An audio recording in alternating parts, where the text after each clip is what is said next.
Yeah, I'll just go ahead and dive in and give a quick presentation here on how we see the future kind of coming together, especially from a sustainability perspective and an impact perspective. And thanks again to Xmartlabs and the fellow panelists here for having us on and starting this really important topic.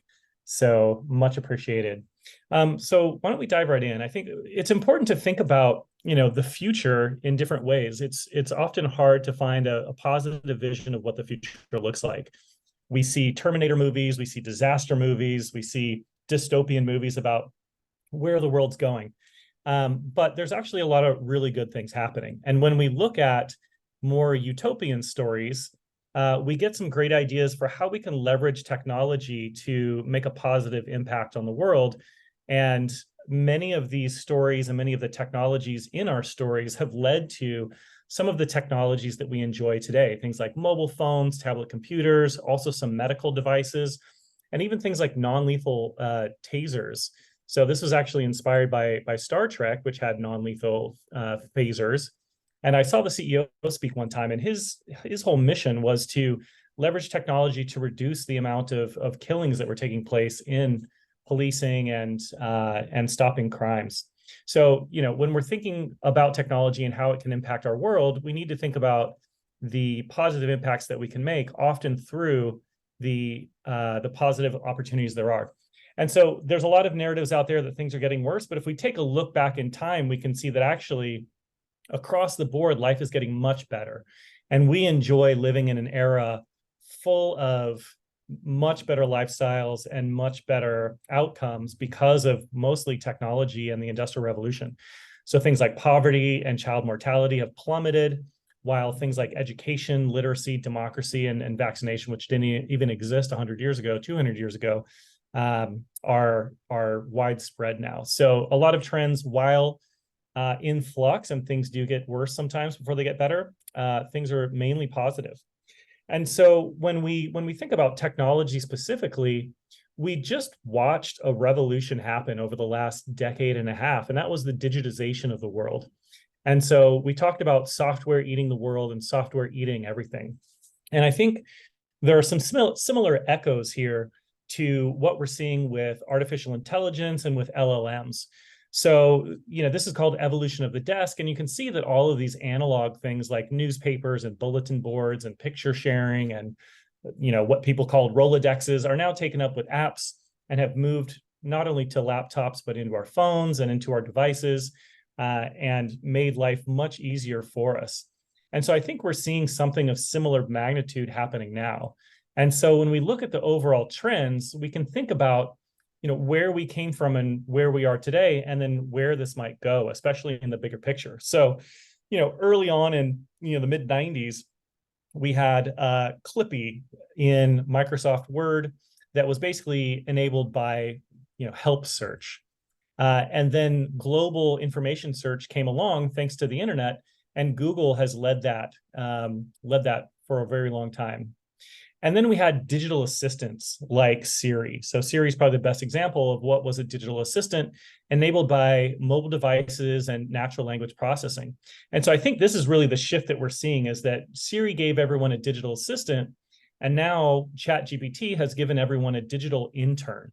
And so now we're able to leverage these LLMs to do a lot more research for us, to bring together so much more information, and actually start doing some of the work for us. Now, it's still an intern, so you still have to check the work.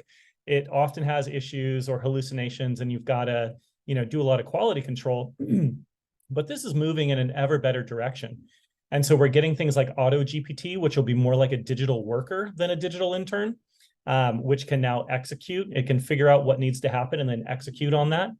And then we're starting to see the rise of GPT swarms. So these are like digital teams of LLMs and of artificial intelligences that are coming together and playing different roles that can help each other achieve an outcome.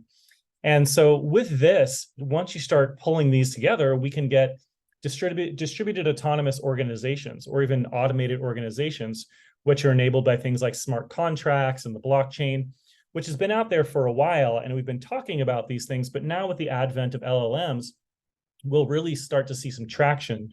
around digital auto GPTs, GPT swarms, all coming in to help operate these automated organizations.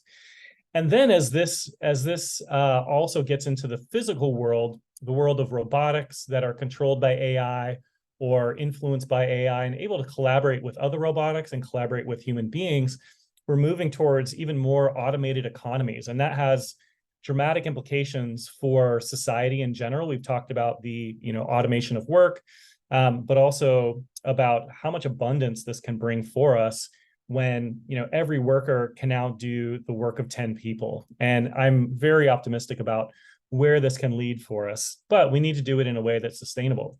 But let's talk a little bit about the impacts that are predicted and that we're starting to see, right? So this is some research from Boston Consulting Group that looked at the potential increase in productivity and outcomes in different areas. So typical functions like research and development, dramatic impacts, patient support, legal, finance, and even human resources. So this isn't an incremental change, and we're not seeing increases of 5, 10%. We're seeing, on the smallest end, 42%, up to 5x, and I think we'll even see orders of magnitude of increases in efficiency and productivity across the economy.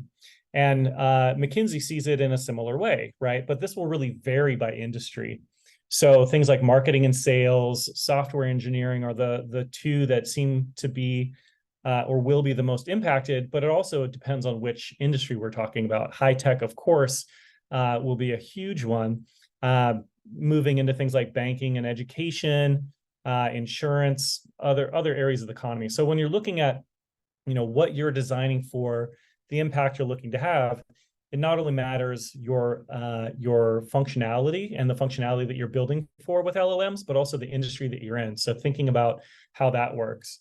And what's also really interesting is that because of LLMs, because of generative AI, a lot of these predictions for when artificial intelligence will reach human level capability have been pulled in dramatically. So, we can see things here on the right in the gray are the earlier predictions. And then the blue dots are the new predictions based on generative AI and what it can do for us. So you'll see that a lot of these have been pulled in from, as far out as 2065, almost 2070, all the way into the 2030s and 2040s. So what does that mean? That means that there's actually an entire world of opportunity at our fingertips, and an opportunity to not only build new technologies and build new businesses, but to have dramatic influence and impact on the future in a way that makes it more sustainable and more abundant for more people. So just a little bit more research from BCG that there's a lot of opportunity there. So this is more from a functionality standpoint and where we can see opportunities for LLMs. I'm not going to go through all of them, but suffice to say this research is out there, and it's great to look at where we think we can have the most impact and where that aligns with what your functionality and capability is, so you can have the most impact with the work that you're doing with LLMs. And so we're seeing even some of the big companies start to launch these. So BCG launched CO2.ai actually last year, and started with AI, bringing in LLMs to help with reductions of carbon emissions in the Fortune 500. So great area of focus for impact. McKinsey announced in 2023 what they call Lily, so a generative AI tool that helps their internal consultants to help their customers improve productivity, improve efficiency, and get to answers better and faster. So these are not only co-pilots that are helping people to do a better job, and also bringing in the research and some of the automation that we talked about. But I think it's important to take a bit of a step back before we go further and think about what are these sort of second level or second order, third order impacts of what we're building. And this has been the case for the Industrial Revolution as well as the digital revolution and the AI revolution, especially because it becomes so exponential and happens so much faster. And so, in the bottom left here, we can think about this framework from a world of unsustainable scarcity. This is where, most people have very little, and what they do have is very unsustainable and doesn't work very well. What we've built towards is something that I think is unsustainable abundance. So we're getting more and more abundance across the world. More people have access to information to materials to services, all kinds of things. But a lot of that is being run through unsustainable energy or materials and things that, just go into the landfill or are run by coal-based grids, for example. And that leads to an ecological disaster, which destabilizes the society and civilization, and we have to sort of start again or go backwards. The other sort of negative potential here is sustainable scarcity. And so that looks like either authoritarian control that comes in and tells us exactly what we need to do to be sustainable, and maybe we avoid ecological collapse, but then we're looking at social disorder and negative social impacts. So I think not only the only viable outcome or viable direction for us to move in, but the one that's so much more exciting and so much more interesting to live in is one of sustainable abundance, where we get to a thriving economy, thriving society, and a really healthy ecology that supports all of that. Because without that, we have no economy, we have no society without the ecology that produces our oxygen and water and everything else. So, I say this to really say that, when you're thinking about what you're building, think about it in terms of building sustainable abundance for everyone around the world, both ecologically and societally. So the good news is that if you do, you're working in a great area. So when we look across the board at climate tech VC funding, it was down 3% in 2022, but when we look across the board to total VC funding in 2022, it was actually down by 35%. So much more money still available for things like climate tech and AI, as we know, with big bubbles being blown up around AI. So if you're at that intersection of artificial intelligence, LLMs, and climate tech, you're looking at steady availability of money. And then we look at other areas like auto sales. Auto sales actually declined in 2022 by 8%, but electric vehicle sales actually increased by 65%. That was a huge, huge change. So these are just a few data points that support this broader economic transition from one of unsustainable abundance or unsustainable scarcity into one of sustainable abundance. And these are major opportunities. So when we look a little bit closer to where we are today, first half of 2023, we're seeing similar trends, right? So climate tech finally popped a bit and went down about 40%, but VC at that point was down 49%. So still doing better than the market. If you look at VC deal count for the first half, climate tech was up 7%, VC overall down 35%. When you look at seed and angel funding, so a lot of these early stage companies are getting funded at much higher rates. So climate tech was up 23%, overall VC down almost 50%. So a lot of the early stage companies in general are getting better funding, but climate tech early stage is getting much more funding as well. And that's diversifying. It's moving from, simply being energy and transportation to everything from ag tech, material tech, across the board, med tech, everything else. So it's a great area to get into from an opportunity standpoint and an impact standpoint. So I just want to leave you with that. These are sort of our two options, right? Like, we don't want to go in a direction of sustainable austerity, which creates the social instability. We definitely don't want to live in an abundant world that will only be abundant in the short term, because that dirtiness will collapse the ecosystem and we won't really be able to operate. Really, sustainable abundance is our only path forward, and the one that is a much more exciting world for us to live in. So, leveraging these LLMs to build the future, please think about, how you apply this in a responsible way. And I think if you're successful, we sort of get to this sustainable society, and one that we could even call a zero marginal cost society. So that's one where the economy is fueled by renewables. The automation of manufacturing and maintenance can make that much cheaper, especially run by free energy from the sun and wind and waves. We've got ubiquitous data coming from everything.